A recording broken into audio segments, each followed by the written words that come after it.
Juin 2024. Access Match à Grenoble. Le match de la dernière chance. Si Montpellier perd, le club descend en Pro D2, la deuxième division. À la 78e minute, dans la fournaise du Stade des Alpes, le MHR est au bord du gouffre. Et puis, ils s'en sortent. De justesse. Arraché dans la douleur. Un homme du club racontera plus tard les larmes aux yeux ce moment où il a cru tout perdre. Où il s'est revu à 2 minutes de la relégation. 2 ans.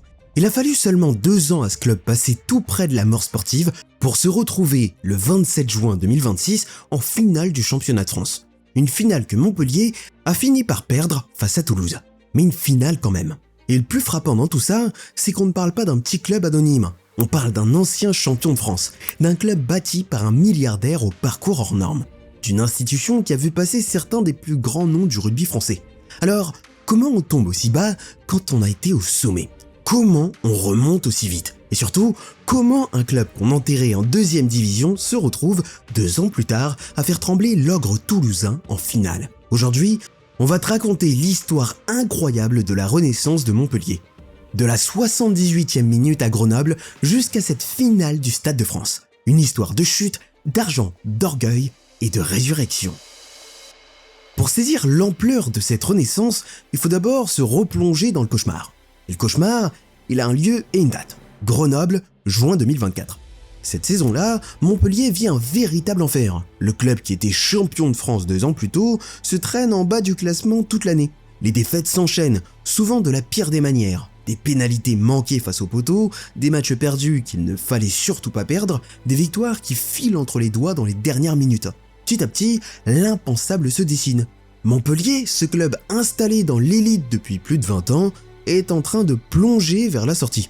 Et le danger est double. Il n'y a pas que la peur du barrage. Il y a même, pendant un moment, l'hypothèse cauchemardesque d'une relégation directe sans même passer par un match de repêchage. Pour une institution de cette taille, ce serait une catastrophe sportive et financière totale. Les supporters le sentent, les joueurs le sentent. La pression devient écrasante match après match. Au bout du compte, le sort de la saison se joue sur un seul match. Un access match. Le principe est simple et brutal. Un club de l'élite contre un club de deuxième division. Et le perdant joue en Pro D2 la saison suivante. Montpellier doit aller le disputer à Grenoble, sur la pelouse adverse, dans une ambiance bouillante. Tout un club, toute une histoire, suspendue à 80 minutes. Et ces 80 minutes sont un calvaire. À la 78e minute, dans la fournaise du Stade des Alpes, le maintien tient à un fil. Le club est virtuellement en Pro D2. Quelques secondes de plus du mauvais côté, et c'est la chute. Mais Montpellier tient. Le MHR arrache son maintien dans la douleur, au forceps et sauve in extremis une 22e saison consécutive dans l'élite. Le soulagement est immense, mais ce n'est pas une fête. C'est juste un club qui vient d'éviter la noyade de quelques centimètres. Cette soirée, elle marque tout le monde au club. C'est même elle qui va tout déclencher. Parce qu'au lendemain de ce sauvetage cauchemardesque, le président Moed Altrad comprend qu'il ne peut pas continuer comme ça. Il fait un choix radical, un choix qui va changer le destin du club. Mais pour comprendre ce choix, et pour comprendre pourquoi ce maintien arraché à Grenoble a fait pleurer des hommes faits pour le combat, il faut d'abord savoir d'où vient vraiment Montpellier, et grâce à qui ce club existe. Montpellier, c'est pas un club centenaire avec des dizaines de titres dans son armoire. C'est une histoire récente et même assez folle quand on y regarde de près. Le club naît en 1986, de la fusion de 2 clubs de la ville. Au départ, c'est tout petit, on est très loin de l'élite. Le club fait des allers-retours entre les divisions sans vraiment exister sur la carte du rugby français. Il faut attendre 2003 pour qu'il remporte le titre de Pro D2 et s'installe durablement dans l'élite, le top 14. L'année suivante, en 2004, il décroche même un premier trophée européen, le bouclier européen. Mais à ce stade, Montpellier reste un club moyen, un outsider sympathique, rien de plus. Les choses changent vraiment à la fin des années 2000. Le club construit un nouveau stade en 2007 et surtout, il commence à sortir des joueurs de qualité. C'est l'époque où émerge une génération qu'on va surnommer les 4 fantastiques. Fulgence Ouedraogo, François Trinduc, Julien Thomas et Louis Picamol. 4 joueurs formés ou révélés au club, qui vont tous porter le maillot de l'équipe de France. Ouedraogo est d'ailleurs le premier joueur sélectionné en bleu sous les couleurs de Montpellier en 2007. Pour un club aussi jeune, c'est une fierté énorme. Et en 2011, le MHR crée la surprise en atteignant la toute première finale de top 14 de son histoire, perdue contre le Stade Toulousain. Il en perdra une deuxième en 2018, contre Castres, avant de enfin toucher le Graal. Le grand rival toulousain était donc là dès le premier grand rendez-vous. Le vrai tournant de l'histoire, le moment où Montpellier change de dimension, c'est l'arrivée d'un homme. Et quel homme!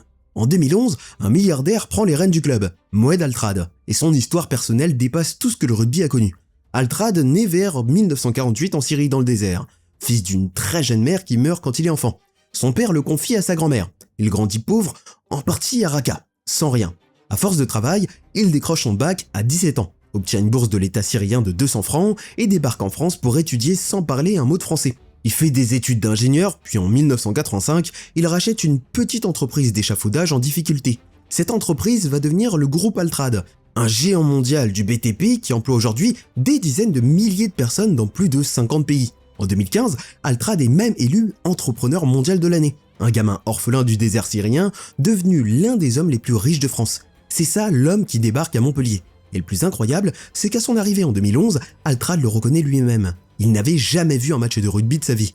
Il a tout appris sur le tas. Il a injecté son argent, structuré le club, recruté des stars du monde entier. Sous son règne, Montpellier devient une place forte du rugby français, capable d'attirer des internationaux confirmés comme Guilhem Guirado, Paul Villemesse ou le Sud-Africain François Steyn. Le club passe d'outsider sympathique à candidat sérieux au titre. Mais l'histoire d'Altrad a aussi sa part d'ombre. Et il faut être honnête là-dessus. En décembre 2022, il a été condamné à 18 mois de prison avec sursis et 50 000 € d'amende, reconnu coupable de corruption avec le président de la Fédération française de rugby, Bernard Laporte, dans une affaire liée à un contrat de sponsoring du maillot de l'équipe de France. Un épisode qui a sérieusement terni son image. Mais sur le plan sportif, une chose est sûre, sans Moed Altrad, le Montpellier qu'on connaît aujourd'hui n'existerait tout simplement pas. C'est lui qui a transformé ce club en institution. Tout ce travail, tout cet argent, toutes ces années, ça finit par payer. Et ça paye de la plus belle des manières. En juin 2022, 11 ans après l'arrivée de Moed Altrad, Montpellier atteint enfin le sommet. Le club dispute la finale du championnat de France contre Castres. Et cette fois, il ne la laisse pas filer. Le MHR s'impose 29-10 et soulève le bouclier de Brennus, le trophée suprême du rugby français, pour la première fois de son histoire. Pour bien mesurer ce que ça représente, il faut se rappeler d'où vient ce club. Un club né en 1986 qui n'existait quasiment pas 30 ans plus tôt, qui devient champion de France. Pour Altrad, c'est l'aboutissement d'un rêve. Lui qui était arrivé sans rien comprendre au rugby, qui avait couru après ce trophée pendant 11 ans, le voilà au sommet. Il l'a raconté lui-même. La nuit qui a suivi le sacre, malgré un somnifère qui assommerait un chameau, il n'a dormi qu'1 heure. C'est l'apothéose. Montpellier n'est plus l'outsider sympathique. C'est le champion de France en titre. Le club a touché le ciel. Sauf qu'entre ce sommet de 2022 et le gouffre de Grenoble en 2024, il s'écoule que 2 ans. 2 ans pour passer de champion de France à une équipe qui se bat pour ne pas descendre en 2e division. C'est une chute d'une violence rare dans le sport professionnel. Comment c'est possible?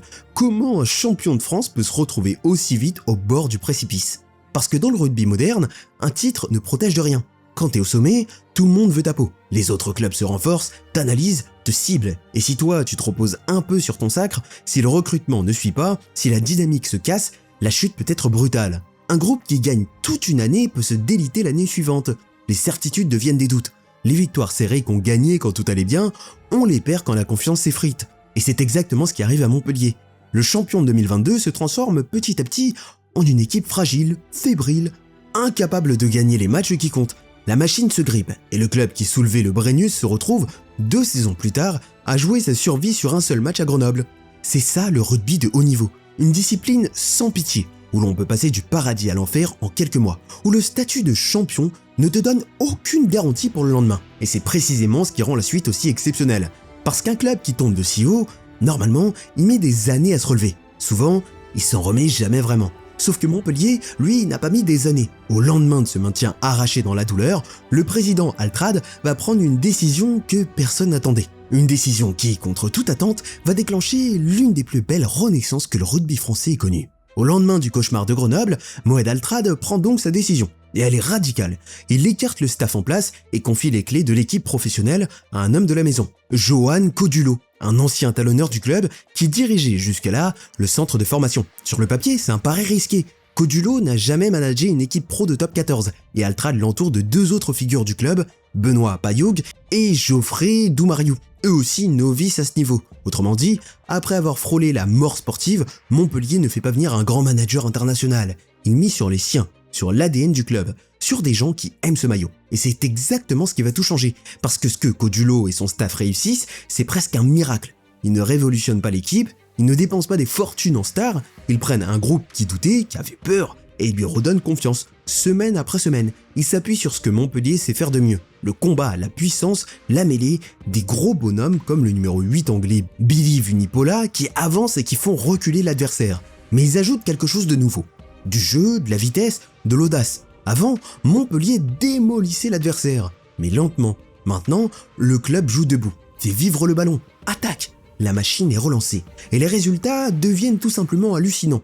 Depuis le maintien de Grenoble, Montpellier enchaîne 22 victoires sur 25 matchs, toutes compétitions confondues. Ce chiffre, faut le lire 2 fois. Sur cette période, aucune équipe des 3 grands championnats n'a fait mieux que Montpellier. Aucune. Le club qui était à 2 minutes de la Pro D2 est devenu, en quelques mois, l'une des meilleures équipes du continent. Et il y a un trophée pour le prouver. En cours de route, Montpellier remporte la Challenge Cup, une coupe d'Europe, et pas à l'arraché. Le club domine la compétition de bout en bout et écrase l'Ulster en finale à Bilbao sur un score sans appel de 59-26, une démonstration totale. Le club qui pleurait son maintien un an plus tôt soulève un trophée européen, le symbole de la Renaissance est posé. En championnat, c'est la même dynamique. Montpellier ne se contente pas de se maintenir tranquillement, il termine la saison régulière à la 2e place, juste derrière l'intouchable Toulouse. Une place qui lui offre un avantage énorme. Pas de match de barrage et une qualification directe pour les demi-finales. Là, à Marseille, le MHR retrouve le Stade Français et encore une fois, il répond présent. Montpellier s'impose et décroche son billet pour la finale, la 3e de l'histoire du club. Le centre international Gaël Ficou a résumé le sentiment général dans le milieu. Ça ne réjouit personne de tomber sur cette équipe-là en phase finale. En l'espace de 2 ans, Montpellier est passé de l'épouvantail qu'on plaignait à l'épouvantail qu'on redoute. Le ressuscité est devenu une menace pour tout le monde. Et il ne lui reste plus qu'un obstacle, le plus grand de tous. Le 27 juin 2026, au Stade de France, Montpellier joue donc la finale du championnat de France face au pire adversaire possible, le Stade Toulousain. Le club le plus titré de l'histoire du rugby français, l'ogre absolu, qui vit ce soir-là un 4e bouclier de Brennus consécutif, une performance qu'il n'a plus réalisée depuis sa génération dorée des années 90.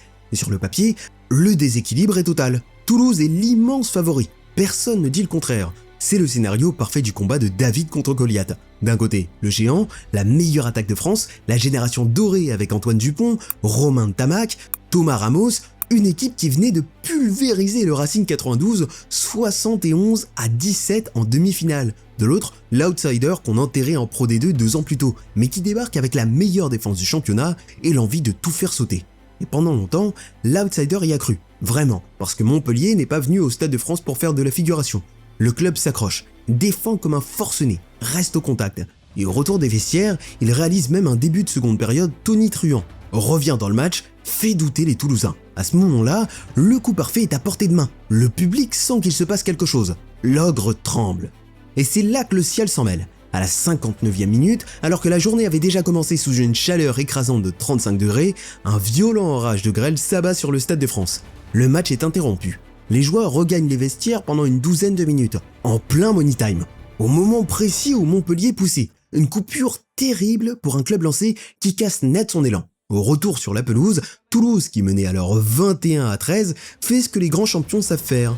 Il gère. Il contient le retour hérolté, s'appuie sur son expérience des finales et déroule. Un doublé du talonneur Peato Movaca, un essai du capitaine Antoine Dupont et le match bascule définitivement.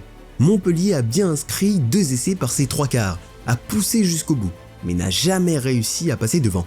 Score final, 28-20 pour Toulouse. Dans les dernières secondes, le MHR perd même le ballon alors que le chronomètre s'écoulait, comme un dernier coup du sort dans cette soirée où il a tout donné sans jamais réussir à faire tomber le géant.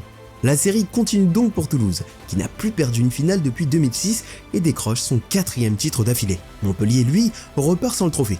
Pourtant, en quittant la pelouse, les Roletais n'ont pas la tête d'une équipe humiliée, parce qu'ils savent au fond ce qu'ils viennent d'accomplir cette saison. Et ce qu'ils viennent d'accomplir, ça vaut bien plus qu'une défaite en finale. Alors comment juger cette finale perdue? Si tu regardes seulement le tableau d'affichage, Montpellier a échoué à la dernière marche, 28-20, pas de deuxième Brennus. Le rêve s'arrête là, à 80 minutes du sommet. C'est la dure loi du sport. Il n'y a qu'un seul vainqueur, et ce soir-là, c'était pas eux. Mais réduire cette saison à cette défaite, ce serait passer complètement à côté de l'histoire, parce qu'il faut se rappeler d'où vient ce club. Il y a 2 ans, jour pour jour, ou presque, Montpellier était à la 78e minute d'un access match à Grenoble, à 2 minutes de tomber en 2e division. 2 ans plus tard, ce même club dispute la finale du championnat de France après avoir remporté une Coupe d'Europe et enchaîné une série de résultats que presque aucune équipe du continent n'a égalé. Passer de la quasi-relégation à une finale en 2 saisons, ça, c'est pas un échec, c'est un exploit. Perdre une finale quand personne ne t'imaginait même y arriver, c'est déjà une victoire immense. Et c'est là toute la leçon de la renaissance de Montpellier. C'est pas l'histoire d'un club qui a gagné un trophée, c'est l'histoire d'un club qui a refusé de mourir. Un club porté par un homme au destin hors du commun, relancé par ses propres enfants à qui on a osé confier les clés, et ramené des enfers jusqu'à la plus grande scène du rugby français. Le trophée leur a échappé, mais la fierté, l'élan, la dynamique, eux, sont bien là. Et une équipe qui vit une saison pareille ne s'arrête généralement pas en si bon chemin. Alors la vraie question, elle est plus de savoir si Montpellier pouvait battre Toulouse ce soir-là. Elle est de savoir jusqu'où ce club peut aller maintenant. Ce Montpellier-là est de retour, pour de bon.